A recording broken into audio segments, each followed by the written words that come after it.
Hi friends, నేను మీ సుశీలానండి. అందరూ ఎలా ఉన్నారు? బాగున్నారా? నేనైతే చాలా బాగున్నాను. ఇదేమిటో తెలుసా? వెలగ కాయ. మరి వెలగ పండు అని కూడా అంటారు. కాస్త పండితే పండు, లేదంటే కాయి. దీన్ని నేనైతే ఈరోజు మీకు ఓ మంచి రెసిపీ చేసి చూపించబోతున్నాను. అదేమిటో తెలుసా? వెలక్కాయ రోటి పచ్చడి. మరి ఇంకెందుకు ఆలస్యం, వచ్చేయండి.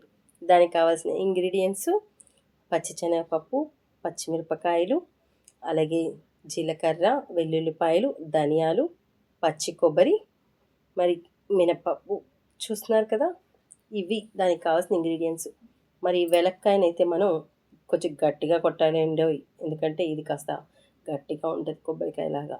మరి దాన్ని అయితే పగలగొట్టేసాను. లోపల గుజ్జు చూసారా ఎలా ఉందో?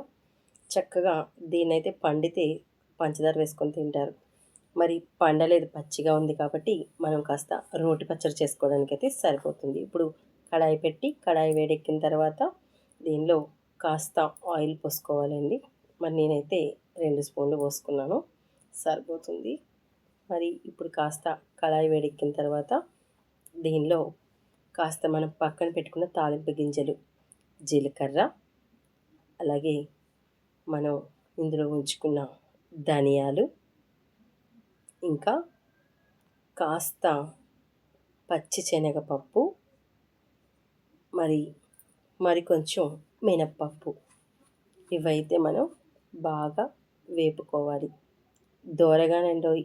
నచ్చితే కావలసిన వాళ్ళు కాస్త నువ్వులు కూడా వేసుకోవచ్చు. మరి నేనైతే వేయలేదండి, ఎందుకంటే మా ఇంట్లో ఒకసారి తినరు. మరి ఇవైతే కాస్త దోరగా వేగిపోతున్నాయి కదా, బాగా దోరగా వేయించుకొని మనం వీటిని వేరే గిన్నెలోకి తీసేసుకోవాలి. ఈ మాత్రం వేగితే సరిపోతుంది. వీటిని మనం ఇంకొక బౌల్లోకి తీసేసుకున్నాం. చూసారా? ఇలా తీసుకొని పక్కన పెట్టాక అదే కడాయిలో పచ్చిమిరపకాయలు వేయించుకొని వేపుకోవాలి. మరి పచ్చిమిరపకాయలు కూడా కాస్త తడి పొడి ఉంటే వేగిన తర్వాత ఇందులో కొంచెం ఆయిల్ వేసుకుంటే వేసుకోవచ్చు, లేదంటే ఆయిలే సరిపోతే సరిపడే ఉంటే కనుక వేపి తీసేసుకోవచ్చు. మరి నేనైతే వేయలేదండి, ఆయిల్ సరిపోయింది. చూసారా? కాస్త చక్కగా మాడకుండా వేపేసి తీసేసుకొని పక్కన పెట్టుకున్నాను. మరి ఇందాల వెలక్కాయలోంచి తీసిన గుజ్జండి ఇది. అలాగే కొంచెం కొబ్బరి ముక్క, వెల్లుల్లిపాయలు, రుచికి సరిపడా సాల్ట్. మరి రోటిలో చేస్తున్నాం కాబట్టి రోల్ అయితే ముందే శుభ్రం చేసి పెట్టుకుంటాం కదా. ఇప్పుడు ఫస్ట్ పచ్చిమిరపకాయలు అయితే నలగొట్టి, తర్వాత తాలింపులు అయితే వేయాలి. ఇవి కూడా బాగా దంచుకోవాలన్నమాట, ఎందుకంటే దంచితే త్వరగా నలిగిపోతాయి, అందుకనండి. మరి ఇలా చక్కగా వీటిని బాగా దంచేసుకున్న తర్వాత ఇప్పుడు మనం కొబ్బరి ముక్కలు కూడా వేసుకోవాలి. ఒకసారి ఇది కలుపుకొని ఇప్పుడు మనం కాస్త కొబ్బరి కూడా వేసుకొని దంచుకున్నాం అనుకోండి, సరిపోతుంది. చూసారా? కొబ్బరి కూడా వేసేసాను. మరి ఈ కొబ్బరి నలగడానికి అయితే కొంచెం టైం పడుతుందండి. మేమైతే రుబ్బడం లేదు, మొత్తం అంతా కూడా ఇలా మన రోకలతోటి, దీని సహాయంతో మొత్తం పచ్చడంతా కాస్త దంచుకుందాం అనుకుంటున్నాం. అది రుబ్బేమనుకోండి మెత్తగా అయిపోతుంది, అందుకని ఇలా దంచి చేస్తున్నాం అన్నమాట. చూస్తున్నారు కదా, కొబ్బరి ముక్కలు కూడా నలిగిపోయాయి. మరి ఇవి కూడా కాస్త బాగా నలిగేలేవో చూసుకోండి. కావాల్సిన వాళ్ళు ఇంకా బాగా ఎక్కువ నలుపుకొట్టుకోవచ్చు, లేదంటే కొంచెం. ఇప్పుడు మనం పక్కన పెట్టిన వెలగకాయ గుజ్జు కూడా వేసేస్తున్నాం. కొద్ది కొద్దిగా వేసుకుంటూ వెలక్కాయ గుజ్జు కూడా దంచుకోవాలి. అవసరమైతే దీంట్లో కొంచెం వాటర్ వేసుకోండి. అలాగే వెల్లుల్లిపాయ రెక్కలు మనం లాస్ట్లో వేసుకోవాలండి, ముందే వేసుకుంటే బాగా మెత్తగా అయిపోతుంది. సో అందుకని నేను చివరగా వేస్తున్నాను అనమాట. ఇప్పుడు దీన్ని కూడా బాగా మనం నలుపుకొని పెట్టుకోవాలి. బాగా దంచేయాలి మొత్తం అంతా కూడా. చక్కగా అవసరమైతే కొంచెం వాటర్ వేసుకొని దంచుకోండి. లేదు మాకు ఇలా దంచితే ఇష్టం ఉండదు, లేదంటే దంచడం రాదు అనుకుంటే మనం చక్కగా రుబ్బుకుంటే ఇంకా బాగుంటుందండి. ఎవరిష్టం వాళ్ళది. మాకైతే ఇలా ఇష్టం అని చెప్పి మేము ఈ విధంగా చేసుకున్నాం. మరి పచ్చడి అయితే రెడీ అయిపోయింది. చూసారా? చూడటానికి రోటి పచ్చడి ఎంత కమ్మగా ఉందో. ఇప్పుడు స్టవ్ వెలిగించి మళ్ళీ అదే కడాయిలో కాస్త ఆయిల్ పోసుకొని తాలింపు వేసుకోవాలి.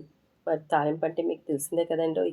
కాస్త ఆవాలు, ఒక కొంచెం శనగపప్పు, కొద్దిగా మినప్పప్పు, మరి కొంచెం కరివేపాకు కూడా వేసుకుంటే స్మెల్ ఇంకా బాగుంటుంది కదా. మరి కాస్త కరివేపాకు రెమ్మ, అలాగే దీంట్లో మనం కాస్త ఇంగువ వేసుకుంటే ఇంకా మంచి వాసన వస్తుందండి.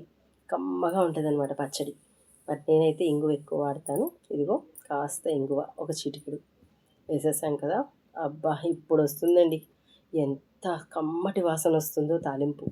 మరి దీన్ని కాస్త ఒకసారి స్టవ్ కట్టేసి అదే వేడి మీద ఉండగా మనం ఈ యొక్క తాలింపుని పచ్చళ్ళలో వేసేసుకుంటున్నాం. చూసారా, మొత్తం అంతా పచ్చళ్ళు అయితే వేసేసానండి. అబ్బబ్బబ్బబ్బబ్బా కలుపుతుంటే వాసన వస్తుందండి, వాసనకి కడుపు నిండిపోతుంది అనమాట, అంత కమ్మగా ఉంది. మరి మా వెలక పచ్చడి మీకు నచ్చిందా? వెలక్కాయ పచ్చడి అంటే చాలామందికి నోరు ఊరిపోతుంది కదా. చాలా పుల్ల పుల్లగా భలే కమ్మగా ఉంటుందండి, చాలా టేస్ట్గా కూడా ఉంటుంది.